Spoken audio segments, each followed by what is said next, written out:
Price Lord. இந்த நாளுக்காக நன்றி. இந்த காலை வேலையை கொடுத்த தேவாதி தேவன் நம் கத்தாதி கத்தர் ராஜாதி ராஜாவுக்கு கோடி கோடி கோடி நன்றிகளையும் சொத்திரங்களையும் ஏறெடுப்போம்.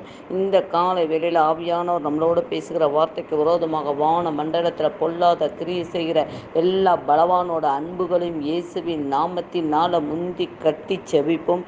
கர்த்தர் இந்த காலை வேளையில் நம்மளோட பேசுகிற வார்த்தை யாத்ராகமும் 4ஆம் அதிகாரம் 10ஆம் வசனமும் 12ஆம் வசனத்திலும் ஆவியானவர் பேசுகிறார்.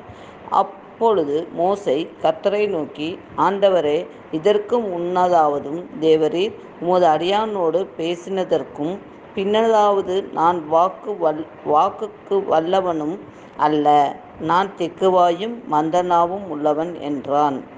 ஆமென்.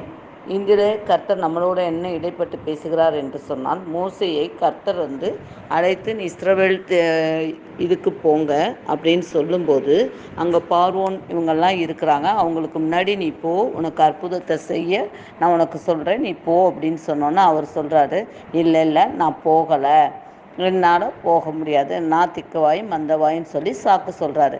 இந்த மாதிரி தான் ஊழியத்தில் இன்றைக்கி சகோதர சகோதரிகளே, இந்த நாளில் உங்களை அழைப்பு இருக்கும். கர்த்தர் உங்களை அழைத்திருக்கலாம், ஊழியத்துக்கு போங்கன்னு சொல்லியிருக்கலாம், ஜெபிக்க சொல்லியிருக்கலாம், யாராவது உங்களுக்கு ஜெபிக்கிறதுக்கு இது பண்ணியிருக்கலாம், ஆலயத்துக்கு உங்களை கூப்பிட்ருக்கலாம். நீங்கள் இல்லை, நான் இன்னொரு நாள் பார்த்துக்கிறேன், எனக்கு இது தெரியாது, எனக்கு பேச தெரியாது. ஏன்னா இந்த காரியம் நானே நிறைய தடவை செய்திருக்கேன். ஜெபிக்க சொன்னால் எனக்கு ஜெபிக்க தெரியாது, எனக்கு துதிக்க தெரியாது அப்படின்னு சொல்லி பின்வாங்கி போயிருக்கலாம். ஆனால் கர்த்தருக்கு நம்ம கோபம் ஊட்டுற அளவுக்கு காரியங்கள் நடக்கக்கூடாது. தேவன் சொன்னால் நம்ம கீழ்ப்படியணும் இல்லையா? அந்த கீழ்ப்படிதல் எனக்கு ஆண்டவர் இப்போ தான் கற்றுக் கொடுத்து கொண்டு இருக்கிறார். அது மாதிரி என்ன மாதிரி எத்தனையோ பேர் இருக்கலாம், எனக்கு இது வெக்கமாக இருக்குன்னு ஜெபிக்க தெரியாது, நான் அங்கே போய் நின்று ஜெபிக்கும் போது மற்றவங்க ஏதாவது யோசிப்பாங்களே, மற்றவங்க ஏதாவது நினைப்பாங்களே அப்படிங்கிற எண்ணங்கள் தயவு செய்து வேண்டாங்க. யார் பார்க்கல இல்லை, கர்த்தர் உங்களை பார்க்குறார். கர்த்தர் உங்களோட கூட இருக்கிறார். நீங்கள் போகிற காரியம் கர்த்தர் உங்களோட இருப்பார். நீங்கள் இன்றைக்கி ஏதோ ஒரு காரியத்துக்கு எடுத்து வைக்கிறீங்களா, கர்த்தர் பேசுவார். நீங்கள் பேசாமல் அமைதியாக இருங்க. அவரோட நாவோ உங்களோட நாவோடு இருந்து பேசுவோம். நீங்கள் முடியாது என்று சொல்லாதீங்க. எந்த ஒரு தொடக்கத்தையும் ஆண்டவர் சொன்னால் அதுக்கு கீழ்ப்படிந்து செய்திருங்க. எப்போ பார்த்தாலும் இது நடக்காது, இது முடியாது, இது செய்ய முடியாது சொல்லவே சொல்லாதீங்க.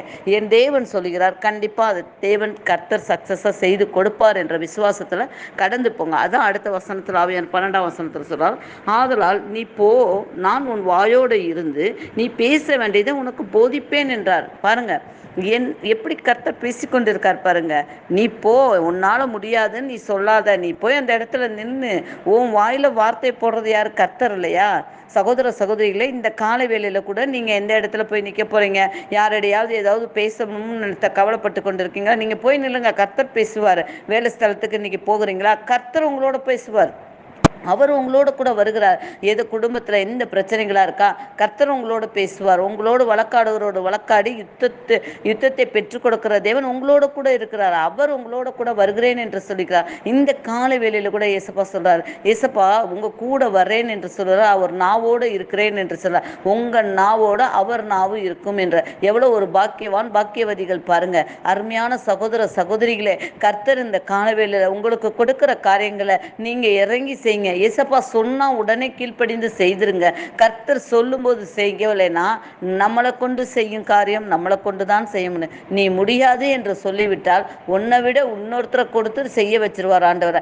ஆனாலும் அப்புறம் அந்த காரியத்துக்காக நம்ம பல நாட்கள் ஜெபித்து கொண்டிருக்கணும். ஆனா இந்த காலை வேளையில ஏசப்பா உங்க கூட தான் பேசி கொண்டு இருக்கிறாரு. முதலாவது சொல்றாரு கர்த்தர் என்ன சொல்கிறாரு அப்படின்னு சொல்லும்போது, நீ போய் பேசு, நீ கடந்து போ, நீ சாக்கு போக்கு சொல்லாத, நீ திக்கும் மந்தவாயின்னு எனக்கு தெரியுமா தெரியாதா, நான் ஊமையானவரை பேச வச்சிருக்கிறது நான் தான், குருடராக இருக்கிறவரை கண்களை திறக்க வைத்ததும் நான் தான், முடவரை நடக்க வைத்ததும் நான் தான், நீ திக்குவாயின்னு எனக்கு தெரியாதா, உன் வாயோடு நாளில் இருந்து பேச போகிறேன், நீ கடந்து போ என்று கர்த்தர் சொல்கிறார். ஏசப்பா இந்த காலை வேளையில் கூட டாடி நீங்கள் கொடுத்த வார்த்தைகளுக்காக நன்றி செலுத்திக்கணும் சுவாமி. அப்பா நாங்கள் கடந்து போகிறோம் தகப்பனே ராஜா, நீங்கள் எங்கள் நாவோடு இருந்து பேசுகிறேன் என்று சொல்லியிருக்கீங்க டாடி.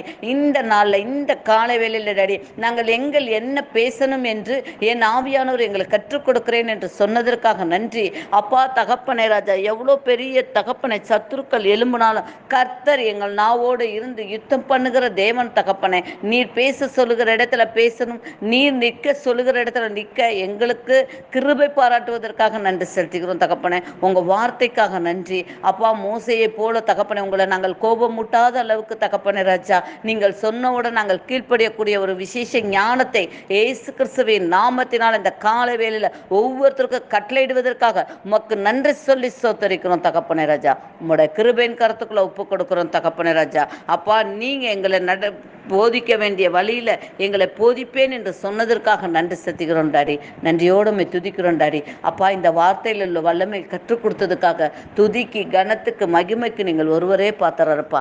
அடியால் சிறுகணும் டாடி, நீங்க பெருகணும் அப்பா. இயேசு கிறிஸ்துவின் நாமத்தினால ஜெபிக்கிற எங்கள் ஜீவனுள்ள நல்ல தகப்பனே, ஆமேன் ஆமேன்.